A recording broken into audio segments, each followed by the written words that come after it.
Ceux qui ont l'habitude de voyager en Europe ont certainement constaté que ces dernières années, l'obtention d'un visa Schengen n'est plus aussi simple qu'auparavant. Lorsqu'il suffisait juste de présenter un dossier complet et votre visa garanti à plus de 90%. De nos jours, même avec un excellent dossier, rien n'est plus garanti.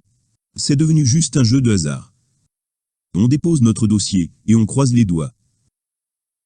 À votre demande, sur cette nouvelle vidéo de Canal Newman, on va essayer de comprendre qu'est-ce qui fait qu'avec pratiquement un dossier similaire, quelqu'un peut obtenir un visa, alors qu'un autre, le visa lui sera refusé.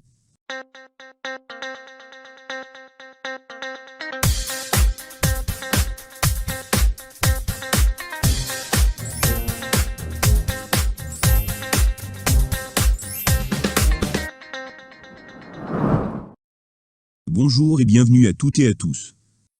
Vous regardez Canal Newman, et pour ceux qui nous découvrent pour la première fois, on est une chaîne spécialisée dans les voyages, les procédures d'obtention de visa et d'immigration, notamment la DV loterie américaine. Bien que depuis quelque temps, on a décidé de ne plus parler des visas Schengen. Pour la simple raison que le taux de refus est devenu anormalement excessif, notamment ces 3 dernières années. Mais cela ne veut pas dire qu'on s'intéresse plus à ce sujet.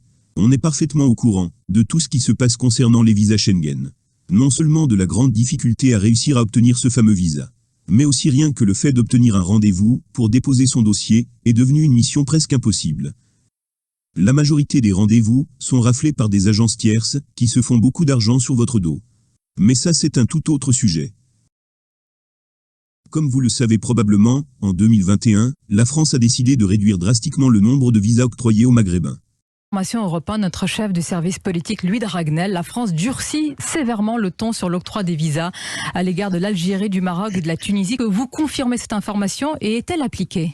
Oui, je vous confirme cette information, cette décision qui a été prise. Moins 30% pour les Tunisiens, moins 50% pour les Marocains et moins 50% pour les Algériens. Beaucoup ont mal interprété cette décision, pensant que ce taux de réduction est en rapport avec le nombre de demandeurs de visa. C'est-à-dire pour les Algériens par exemple, s'il va y avoir 100 000 demandeurs de visa, alors il y aura au moins la moitié qui va l'obtenir. Certes 50% de refus c'est mauvais, mais ce n'est pas si dramatique. Mais lorsqu'on comprend mieux comment cette décision de réduction est concrètement appliquée, on s'aperçoit mieux que le taux de refus est finalement pas juste mauvais, mais catastrophique dans ces pays, notamment l'Algérie et le Maroc. En effet, la réduction de 50% n'est pas par rapport au nombre de demandeurs de visa, mais par rapport au nombre de visas accordés l'année précédente, soit l'année 2021. Et lorsqu'on sait que l'année 2021 était déjà considérée comme une année catastrophique en termes de nombre de visas accordés en raison de la pandémie du Covid-19. Seulement 46 070 visas accordés aux Tunisiens, 69 408 visas accordés aux Marocains, et 63 649 visas accordés aux Algériens. On vous laisse imaginer comment va être l'année 2022. En appliquant la décision du gouvernement français, l'Algérie et le Maroc vont avoir droit à seulement la moitié, et la Tunisie à 2 tiers. Soit environ 31 000 pour les Tunisiens, 35 000 pour les Marocains, et pas plus de 32 000 visas pour les Algériens durant toute cette année 2022. Beaucoup se demandent déjà, est-ce que cette politique de réduction de visas va aussi être reconduite durant l'année 2023 ? On va vous donner quelques éléments de réponse en fin de vidéo. Maintenant, qu'est-ce qui fait concrètement que quelqu'un peut obtenir son visa et qu'un autre se verra refuser ce visa alors que les deux ont fourni pratiquement le même dossier? Déjà, pour être éligible à une étude, il faudrait que votre dossier soit complet et cohérent. Complet, c'est-à-dire avoir toutes les pièces justificatives requises. Donc voici un petit rappel. Le formulaire imprimé daté et signé. Formulaire qui doit être rempli et finalisé au préalable sur la plateforme France Visa.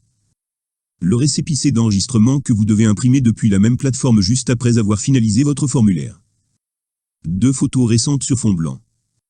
Un passeport d'une durée de validité d'au moins 3 mois, au-delà de la date à laquelle vous avez prévu de quitter l'espace Schengen, et qui doit comporter au moins 2 pages vierges, afin de pouvoir y apposer le visa, accompagné de la photocopie de la page d'identité et de tous les visas Schengen datant de moins de 5 ans. L'attestation d'assurance voyage. L'hébergement, soit une attestation d'accueil envoyée par une de vos connaissances, ou une réservation d'hôtel confirmée, ou encore une preuve d'une location d'un appartement en France pour la durée de votre séjour. Les pièces qui vont suivre sont sans doute les justificatifs les plus déterminants pour obtenir un visa. Elles concernent vos ressources. Vous devez présenter votre relevé bancaire original des 3 derniers mois, en plus des 3 dernières fiches de paie. Quant au relevé bancaire en euros, il est facultatif, souhaitable, mais pas obligatoire. Si vous allez être pris en charge par un garant, alors vous devez présenter la preuve des ressources financières de ce garant. Les dernières pièces justificatives à votre demande de visa vont concerner votre situation socio-professionnelle. Dans le cas d'un salarié, vous avez besoin d'une attestation de travail récente, plus d'une attestation d'affiliation à la CNAS.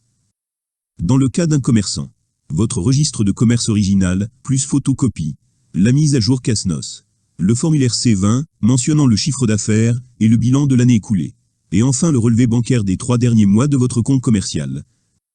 Dans le cas d'un agriculteur, vous aurez besoin d'une attestation d'exploitation agricole, de votre carte d'agriculteur, et de votre dernière déclaration de revenus annuel. Si vous êtes un fonctionnaire, alors vous aurez besoin d'une attestation de travail, et des 3 dernières fiches de paye. Et enfin pour le cas des retraités, ils vont avoir besoin uniquement de l'attestation de perception d'une retraite. Si une seule de ces pièces manque à votre dossier, il sera considéré comme incomplet, et le visa vous sera automatiquement refusé. Et dans le cas où votre dossier est complet, cela ne veut pas forcément dire visa accordé. Il va juste passer à la deuxième étape, la vérification de la cohérence de votre dossier. Et c'est ce qui fait justement qu'une personne peut obtenir son visa et une autre non. Supposons que votre dossier est complet, reste à vérifier sa cohérence avec votre démarche. Qu'est-ce qui fait qu'un dossier va paraître plus cohérent et plus explicite aux yeux de l'agent consulaire qui va le traiter? Déjà la durée du séjour envisagé peut en dire long sur vos intentions. Généralement un touriste n'a pas besoin de plus d'une quinzaine de jours pour visiter une nouvelle ville. Raison pour laquelle dans le cas d'une demande de visa touristique, vaut mieux ne pas mettre un séjour de plus de 2 semaines dans votre formulaire. Les dates d'arrivée et de sortie de l'espace Schengen doivent être exactement les mêmes que les dates de votre réservation d'hôtel. Et impérativement être comprises entre les dates de validité de votre assurance voyage. Et comme l'étude du dossier prend désormais généralement plus d'1 mois, alors il vaut mieux éloigner votre date d'arrivée prévue dans l'espace Schengen d'au moins 2 mois. Autre conseil important, si par exemple vous avez déjà eu un refus, temporisez quelque temps avant de refaire une demande pour un État Schengen. Et il serait plus judicieux de voyager autre part, en Turquie ou en Tunisie par exemple. Cela va laisser croire que vous êtes quelqu'un qui aime voyager, pas juste quelqu'un qui veut à tout prix aller en Europe. Maintenant, comment rendre le facteur le plus déterminant dans la décision de vous accorder un visa crédible et cohérent? Vous l'aurez compris, il s'agit de vos ressources financières. Vous avez sûrement remarqué que beaucoup de personnes ont eu un refus de visa malgré le fait que leur compte bancaire était bien rempli. Parfois même un peu trop rempli. Tout simplement parce que l'agent du service consulaire qui a étudié leur dossier a jugé que ce n'est pas très cohérent. Le montant que vous avez dans votre compte bancaire doit être en effet cohérent avec vos ressources. C'est très facile d'emprunter de l'argent afin de gonfler son compte. Et ces agents ont très bien compris cette combine. Là aussi il serait plus judicieux d'avoir un compte mouvementé que d'avoir un compte bien rempli, notamment dans le cas des commerçants et des fonctions libérales. Et si vous avez un compte en euros, vous pouvez également l'inclure à votre dossier. Le plus important c'est de démontrer que votre solde bancaire peut couvrir les frais de votre éventuel séjour en Europe. Supposons que vous allez demander un visa de 15 jours. La norme française est qu'un touriste en France a besoin d'environ 120 € par jour pour subvenir à ses besoins. Donc pour 2 semaines, un total de 1 800 € dans votre compte devrait suffire, ou l'équivalent en monnaie locale. Mais surtout évitez de gonfler trop votre compte au-delà de cette somme, car le solde de votre compte doit être proportionnel à vos revenus. On ne prétend pas qu'en suivant tous ces conseils, cela va vous garantir votre visa à 100%. Mais on estime que vous allez mettre toutes les chances de votre côté. Car il arrive souvent que 2 personnes qui déposent pratiquement le même dossier, même salaire, même destination, même réservation d'hôtel, même solde en banque, et dossier déposé le même jour. L'un peut avoir une réponse favorable et l'autre défavorable. L'agent consulaire n'a généralement pas plus de 5 à 10 minutes pour vérifier leur dossier et prendre une décision. D'où l'importance de bien présenter votre dossier. Feuille propre, tout en évitant les plis. Et les photocopies doivent être claires et lisibles. D'autres facteurs peuvent aussi faire en sorte que 2 personnes avec le même dossier vont avoir des réponses différentes. L'âge, les jeunes de moins de 30 ans ont plus de mal à obtenir un visa. L'expérience de travail. Quelqu'un qui occupe un poste ou possède un commerce depuis plusieurs années est toujours mieux considéré que celui qui travaille ou possède un commerce depuis seulement 1 ou 2 ans. Et aussi le fait d'être marié ou célibataire, le marié est légèrement plus avantagé, notamment lorsqu'il fait la demande de visa seul, sans son conjoint. Un autre facteur non négligeable aussi, c'est celui du quota. En effet, comme on vous l'a expliqué au début de cette vidéo, cette année les Algériens et les Marocains vont avoir droit à uniquement la moitié des visas accordés en 2021. C'est-à-dire entre 30 à 35 000 visas pour chacun durant toute l'année 2022. D'après nos estimations, cela va nous donner un quota d'entre 100 à maximum 150 visas par jour. Ce qui fait que lorsque le quota de la journée est déjà atteint, même avec un excellent dossier, vous allez avoir un refus. Et enfin, pour répondre à la question, est-ce que cette politique de restriction des visas et ce système de quotas va encore être appliqué en 2023? Déjà pour les Tunisiens, la réponse est officiellement non. En effet, après un an de restrictions, Paris a annoncé le 31 août le retour à la normale des procédures d'octroi de visa aux ressortissants tunisiens. Aucune annonce n'a en revanche été faite en faveur des ressortissants algériens et marocains. L'épineuse question a pourtant été abordée plusieurs fois durant la visite officielle d'Emmanuel Macron en Algérie, du 25 au 27 août dernier.